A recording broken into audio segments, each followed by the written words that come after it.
What is the state of immigration? Good evening, I'm Edel Howland with Houston Public Media. Linda Laurel is off tonight, but will return next week. Welcome to Red, White and Blue on November 20th. President Obama asserted his power and announced an executive order to crack down on illegal immigration.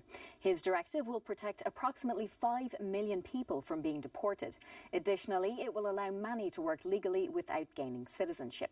This executive order has many Americans as well as members of Congress conflicted.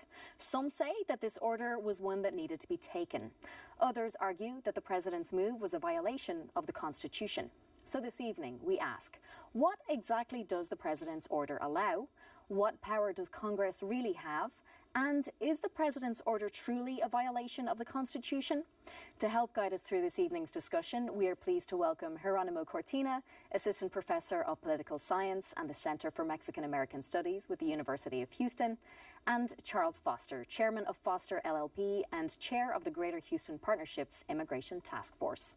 And leading our discussion are hosts David Jones and Gary Polland. Well, welcome to both of you, and I know you're both distinguished guests. We're excited to have you here today, and hopefully we can learn a lot and maybe clear up some misconceptions about immigration and the president's policy. But I want to start, David, with the Washington Post editorializing about the president's actions, called it unprecedented and indefensible. Yes. Are they wrong? They're absolutely wrong. And I read that, and I was actually shocked, Gary, and I'll tell you why. First of all, I think it is defensible. It's the right thing to do from just a humanitarian, common sense point of view. Even Dan Patrick says we're not going to deport 11 million people. We have to do something. Congress has failed. But in terms of the Washington Post, they actually have another editorial where they praised almost identical action taken by Presidents Reagan and Bush back in 86, 87, and 1990, where they extended voluntary departure and work authorization to large numbers of individuals. It's hard to distinguish between the two. Well, except with Bush and Reagan, they did it after Congress passed legislation. Correct. And they did a few more things tied to the legislation. But Gary, that's the point. Congress passed legislation and specifically ruled that out, and the two authors of that, Ron Mazzoli and Al Simpson, were highly critical. They criticized both President Reagan and President Bush, saying that was a second amnesty, that it was not part of that. So in some ways you could argue and I was very supportive when President Reagan and President Bush did that. They all make mistakes. That was good then, and it was good now. Yeah, it was this the right time it's thing. 4 million people. Let me ask Professor Cortina whether or not he thinks, because there are many immigration activists who do not think that this measure went far enough. Can you outline exactly where you think, how much more the president could have done? Well, I don't think that he could have gone any further, but it is important to define what's in the, in basically in his speech, right? To a certain extent, what we're discussing here is, or the real matter of the issue is if the president has the power granted by the Constitution to do what he did. And in terms of prosecutorial discretion, right? The fact of the matter is that the president has not given amnesty to any single person in this country, right? What he did was change the priorities of who was going to be deported and who was going to be moved to the end of the line. So he did not say families, children, whatever, right? You guys are never going to be deported. He said, I'm going to deport these bad guys. And if we get to the bottom of the list, and something happens, right, after 3 years, then I'm going to deport you. And he has never said anything. Jorge Ramos, the Univision anchor, really went after the president the other day, called him a deporter-in-chief. Is that fair?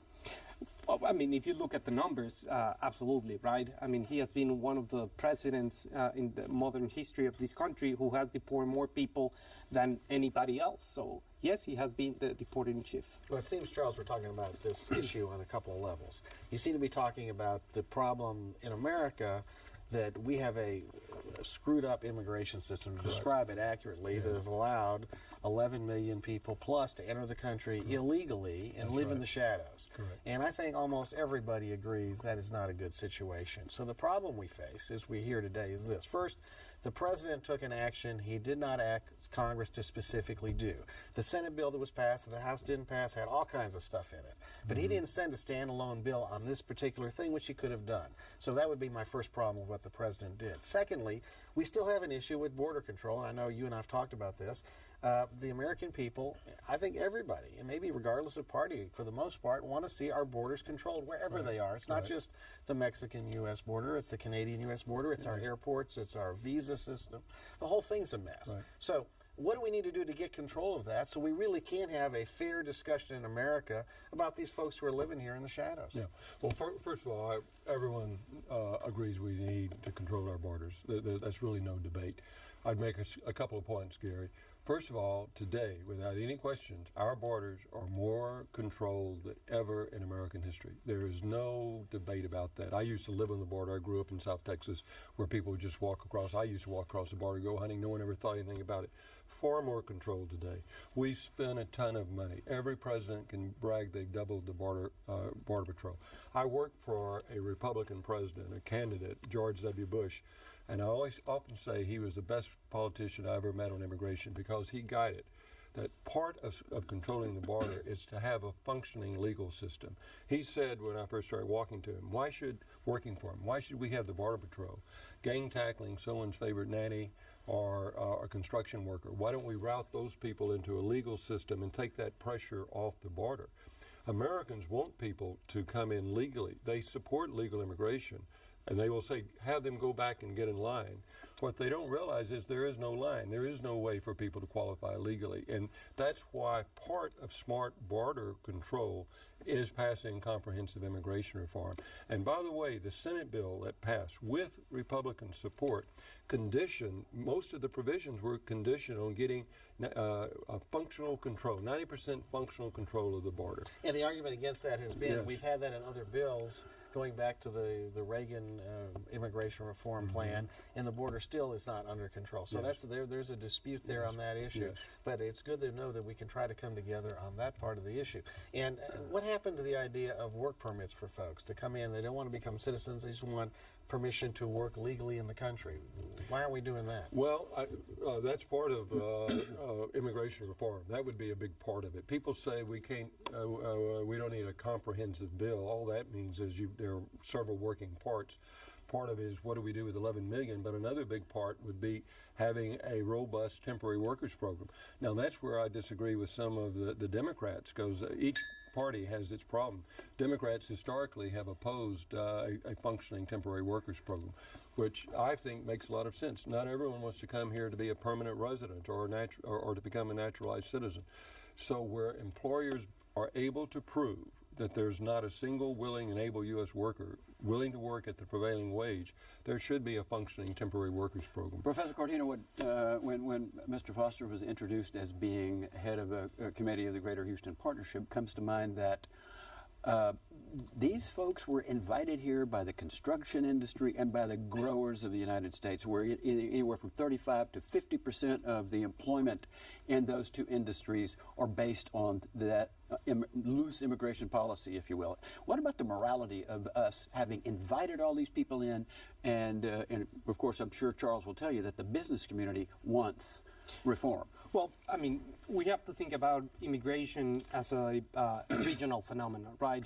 We cannot think about immigration without knowing what's going on in Mexico, in Central America, et cetera, right? Migration is a two-way street.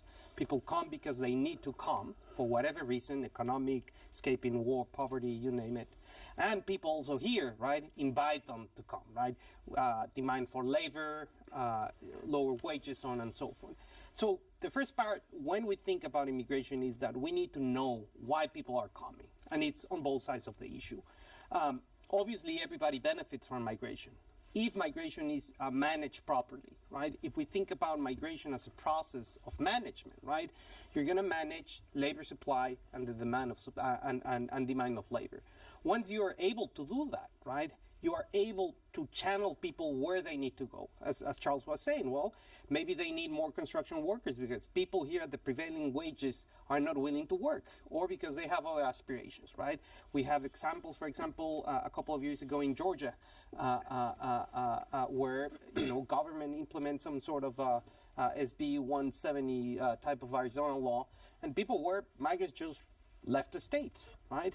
Simply like that, and went somewhere else. So that left, and producers and the business community was heard. So in terms of the morality, I think we all have some sort of responsibilities, right?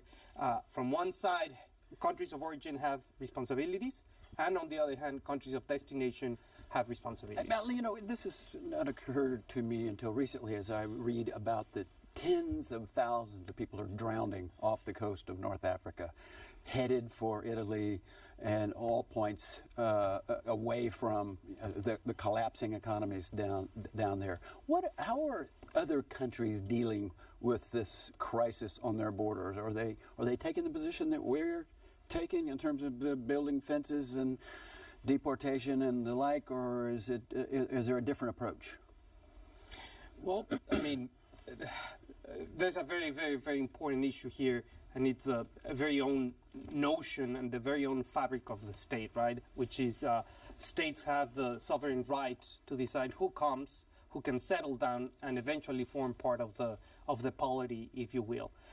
In Europe, especially in the Strait of Gibraltar, going from North Africa to Spain, so on and so forth, Spaniards are very, very, very effective at sending people back. The people that are willing, right, or that can make the trip and land in Spain, for example, then there is a whole process of incorporation, right? We don't have, and the European model is, okay, once you made it, once you were able to jump all the hurdles, then we're going to try to incorporate you through language training, jobs, etc. Just like, you know, early 20th century United States, right? We have classes for those that did not speak English at night. The institutions like the Catholic Church play very important roles of incorporation. We don't have those vehicles of incorporation and socialization that we used to have. And that's a big problem, isn't it? I mean, I know reading in France, there are parts of Paris that are vast majority Muslim where the police are afraid to go into, where they don't care about French law, French custom, and the whole thing, which of course destroys the whole fabric of a country. And we don't want to do that, do we, Charles, here? No. So, Professor mentioned English immersion as English classes, American culture, American politics. What we used to teach people when they came in the early 20th century, we don't do that anymore. So what happens? The whole fabric of the country is going to change, not change that we're going to lose what it means to be an American. Not saying that immigrants don't contribute something when they come in, they do, but the idea is to add to the melting pot that we're all part of America. Well, I agree, but surprisingly, in spite of the fact we may not do as much formally as in Europe, we do better than any country in the world. We assimilate better. All sorts of studies show that today, immigrants today assimilate at either the same rates or faster rates than they ever have before. In my law firm, believe it or not, when I talk to immigrants, when they're immigrating, I have a standard spiel, one of which is I tell them, please speak to your children as in your native language, because you'd be surprised at the number of Chinese immigrants and immigrants from Mexico. They want their kids to assimilate so much that they don't speak Spanish or Chinese or Vietnamese, whatever it is. So the assimilation rate is much better than one would assume in the United States. So much for the loss of being American. Well, I mean, in that extent, well, first of all, we would have to define what is an American, right? If we're going to define this nation only because we speak English, right, then we leave, you know, the 1917 Jones Act and the Puerto Ricans out of here, right? Because Spanish is the main language in Puerto Rico. But Latinos assimilate. By the second generation, they are 100% English speakers. First generation, so-so and so-so, but to some extent. Intermarriage rates outside their ethnic group, huge. So there is incorporation. What I was talking about are those vehicles of incorporation, right? Right now is the sense or the willing to become an American that they do it on their own, right? And it's, you know, it's a very complicated taste in terms of. So we should have more things available to help folks who are absolutely, doing that. Absolutely. But it's a very important test. Like, okay, who's gonna be more American, right? And this is a hypothetical example. J.J. Watt. Well, J.J. Watt, of course. But someone that chooses, right, to become an American because he has been through a process maybe believes the values that founded this country, maybe believes on the quality of the law, so on and so forth, right? That person is making a rational decision, a rational choice to become part of America. Not as an accident, perhaps, of someone that was born in this country and doesn't really know what it's been or what it needs to be an American. Charles, you're the lawyer on the panel, so Gary and I don't qualify. There is a lawsuit, 20 attorneys general. 24 states. 24 states, most of them Republicans, of course, have sued to do what? I mean, what's their standing with our Overturn governor? the Our governor. unconstitutional act of the president. What are the legal issues in there in that lawsuit, and what is the likelihood of success? I think the likelihood of success is almost close to zero. I don't think anyone seriously even thinks so. I think it's a political statement. It's a political reaction. Obviously, displeasure or feeling that the president has exceeded his authority. But this president's taking executive actions is well precedented. It goes back to George Washington, and we're going to roll all executive actions back. As I've already said, ironically, in the field of immigration, the Supreme Court has ruled over and over again that the President of the United States has broad authority in terms of how he enforces prosecutorial discretion. And there's actual precedent for it. Former presidents have done this. There's a question of standing. What harm? I don't know whether the suit will get. What harm can one say the state of Texas is? Well, Greg Abbott said the money that the state of Texas is losing by sending its National Guard and other. But that's a false premise. There's no. If anything, I think what's amusing is. What he's saying is that this executive action may actually increase the amount of illegal immigration coming across the border. In fact, we have the lowest rate of illegal immigration in about almost 30 or 40 years. Yeah, okay, but what about the 50,000 children? The 50,000 children, the unaccompanied minors. Unaccompanied minors. We need them for jobs, to do jobs that are not being done? That was a Bush law, by the way, that I think introduced but that. was abused.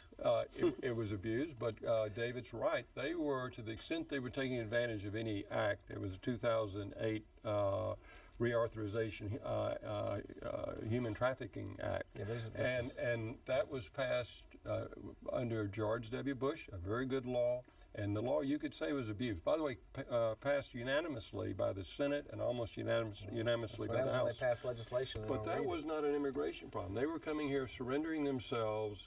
They were not trying to evade detection, and they were entitled to a due process hearing. You're buying 50,000 people are here because they're victims of human trafficking? Come on. I think that most of them, by the way, the Obama administration's been very tough. If you're representing a client today and you're trying to get into an immigration court, your chances are very bad. But they're here. They're here. They're not leaving. They're expediting those hearings to determine. They're giving them a hearing to determine whether or not they're entitled to any due process relief. They're already in our public schools, or embattled public schools that are underfunded in Texas.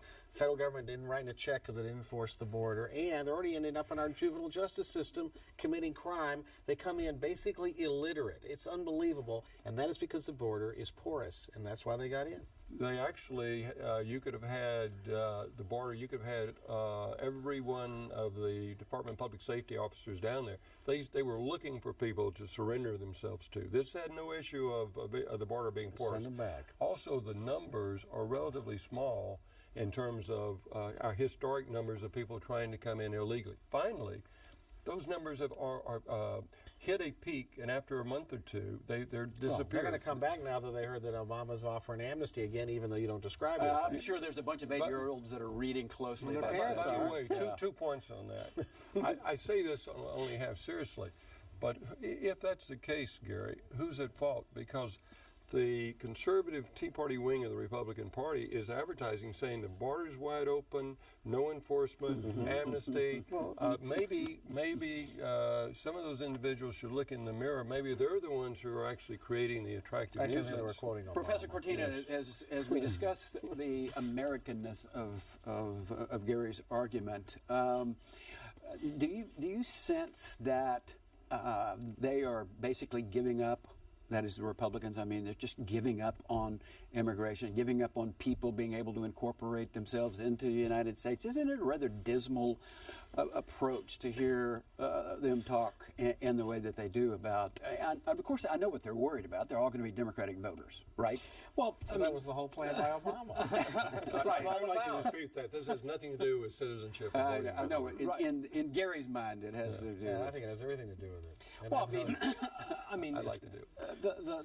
the politics of immigration is one of the most complicated topics, right? I mean, if you start at the beginning, immigration is the very own fabric of this country, right? It's a country of immigrants, so on and so forth, right?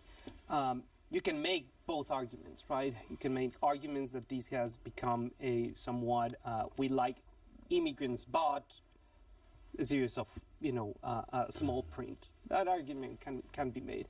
Politically, I think Democrats and Republicans are in a very complicated position, right? From the Republican side, especially, for example, if we focus on Texas, right? Demographic growth has been mainly composed by Latinos.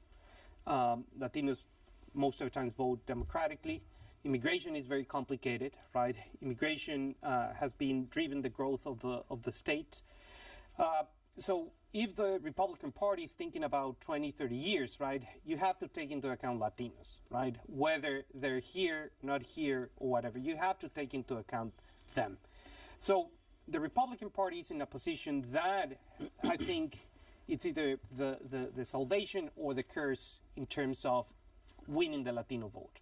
If Republicans do something better starting next January, right, they're going to win the Latino vote. As easy as that, hands down, right? It's and we have had experiences very, very, very simple. The Cuban American vote with the Bay of Pigs invasion just went from Democrats to Republicans in one day. I don't know if Republicans within the party can sit down and come up with a strategy that would do that. For Democrats, it's very easy, right? Democrats would say, well, we did what we could, but you know what? Thank God for divided government. Because right now, they have the House, they have the Senate, and if they don't do anything, what do you want me to do? And the Democrats have a Hispanic caucus. I think there's probably a caucus of 2 in the Republican Party. Actually, more than that. Is it more than yes, that? David. Yes. So, Charles, how do you see the politics of it playing out in the next year of the Obama presidency, or say the last 2 years? Yeah. Well, I think about that a whole lot. I think you could. Obviously, this is a difficult issue for the Republican Party. It's divided. At the top of the party, it's pretty. It understands. It needs to deal with this issue. Look at the last nominees. Governor Romney calls for comprehensive immigration reform, strongly supported by candidate Senator John McCain. Certainly, George W. Bush, George H.W. Bush, Ronald Reagan were really stalwarts. But today the party has gotten itself in a position that it's having a hard time because of its caucus to deal with this. I think long term it's essential because of the demographics of the country. If they want to win, they'll pick Jeb Bush, who's bilingual. Someday he may be the savior of the party. It may be the one bright star in the future. But one thing that Stephen Kleinberg likes to point out, Texas today is already a majority Hispanic American state under the age of 18. So do the math. And if the Republican Party cannot come to terms with this issue in the state of Texas, Texas will go blue. Except you're presupposing that Hispanic citizens who vote are interested in expanding illegal immigration. And so the point I have made to Republicans is that the language is very important because you've got to make clear that you'd support legal immigration, and we need reform there. But you oppose illegal immigration. You need to have a system. We don't like the present system. It needs to be changed. Professor Cortina, you mentioned politics in Texas, and we got a minute left. Dan Patrick got 46% of the Hispanic vote. Greg Abbott got 44%. Bush got in the 40s. If the Republicans continue to get that percentage of the Hispanic vote that turns out, Republicans will control this state for the next decade or two, regardless of the numbers, given the demographics. Now, The question is, and the other thing I think is important to You're note. leaving him with 30 seconds. I will. Well, the other important thing is Hispanic voters are not one-issue voters. Those are my two comments. You can respond. Absolutely. Hispanic voters are like any other voter, right? However, there are going to be some issues that are going to be more important than other issues. On the one hand, regarding the polls and the future of the state politically, there's some discussion and disputes about how they come up with those results. The studies that I have seen argue that they did not poll well in the Valley, right? They forgot to do certain polls in the Valley, and that's why they The Democratic increased. candidate for governor did bad. Yeah. Well, I mean, everybody did bad, right? But also you have to think about Time's Latinos. up, Latinos Professor. are not of. Sorry. We need to have a Professor- Rodriguez at the top of the We ticket. did. Professor Cortina, thank you so much. And Charles Foster, you both were really illuminating. And Adele, here's the good news. Yes. You can stay. Thank you. Fabulous. I just can't vote. And remember, you can catch Red, White and Blue every Friday at 7:30 p.m. right here on TV8 and again Saturdays at 6:30 p.m. We also invite you to visit us online and send us your comments. We want to hear what you're saying about the issues that affect Houston. You can submit your comments at houstonpublicmedia.org or on Facebook. And don't forget to like us. Thanks so much for watching. See you again next week. Good night.